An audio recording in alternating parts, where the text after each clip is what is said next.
Good morning. Shri Swami Samarth. Swamini's लाईफस्टाईलमध्ये एका छोट्याशा मिनी ब्लॉगमध्ये तुम्हा सर्वांचं खूप खूप मनापासून स्वागत आहे. सकाळची वेळ आहे आणि सुंदर दिवसाची छान अशी सुरुवात झालेली आहे. तर मस्त असं सकाळचं वातावरण खूप छान फ्रेश असं. आमच्याकडं भरपूर असा पाऊस चालू आहे सध्याला. तुमच्याकडं आहे का नाही कमेंटमध्ये नक्की सांगा. तर बघा सकाळी मस्त असं गरमागरम चहा केला, चहा पिले. त्यानंतर तुम्हाला बागेची आपल्या सफर करते.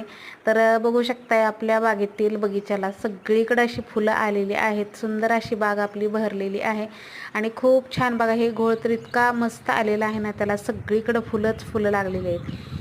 तर आज आपल्या बागेतल्याच फुलांची देवपूजा. तर सुंदर अशी तुळशीची पूजा करून घेतली. सर्वात अगोदर माझं नित्य नियमानं ठरलेलं असतं, सकाळी आंघोळ झाली की पहिले दारामध्ये रांगोळी काढायला आली की मी तुळशीची पूजा करते. त्यानंतर दारामध्ये रांगोळी वगैरे काढून घेत असते.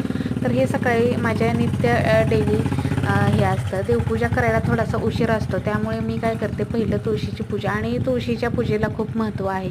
सकाळी सर्वात अगोदर तुळशीची पूजा करायची. ज्यावेळेस आपण दारामध्ये उंबऱ्याची पूजा करायला येतो, दारामध्ये रांगोळी काढतो, त्यावेळेस तुळशीला एक तांब्यावरून पाणी घ्यायचं, पाणी घेऊन यायचं आणि तुळशीची पूजा करून मग दारामध्ये रांगोळी वगैरे काढायची. तर अशा पद्धतीनं माझा रोजचा दिनक्रम असतो.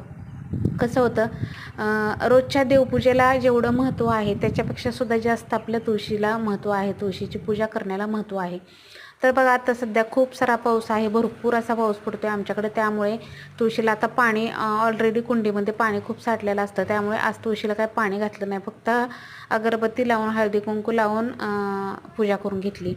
त्यानंतर मस्त अशी तुम्हाला जसं की आता सांगितल्याप्रमाणे बागेमध्ये आपल्या भरपूर अशी फुलं आलेली आहेत. आता बाग आपली म्हणजे आपलं गार्डन जे आहे ते हिरवंगार झालेलं आहे आणि त्याला फुलंसुद्धा भरपूर आलेली आहेत. तर आता मार्केटमध्ये काय होते, फुलं नाही आहेत सध्याला. काय होते, खूप अशी फुलं सडलेली ही अवस्थेत फुलं आहेत, त्यामुळे फुलं ती वाहण्यात देवाला अर्थच नाही. त्यामुळे मी जेवढे आपल्या बागेमध्ये निघतील, आपल्या गार्डनमध्ये जेवढी फुलं निघतील ना, तेवढीच फुलं मी देवांना वाहत असते. तर मस्त आलेली आहे फुलं तोडायला.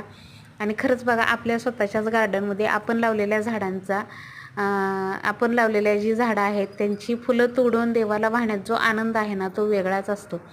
तर मस्त अशी त्यांनी स्वामींची पूजा वगैरे करून घेतली होती. मी देवाची आरती केली आणि स्वामींची छान अशी पूजा केलेली आहे. तर स्वामींनासुद्धा नमस्कार केला आणि छान माझी सुंदर देवपूजासुद्धा झालेली आहे. तुमच्याशी शेअर करते मी माझी देवपूजा. खूप छान मस्त असं वातावरण घरातलं आजचं. आणि बघू शकताय माझी सुंदर अशी देवांची पूजा. आणि फुलं जी वाहिलेली आहेत ना, ते आपल्याच आलेली, आपली जेवढी गार्डनमध्ये फुलं आलेली होती तेवढी सगळी. चला तर आजचा मिनी ब्लॉग कसा वाटला नक्की कमेंटमध्ये सांगा. आवडला तर लाईक शेअर सबस्क्राईब करा. श्री स्वामी समर्थ.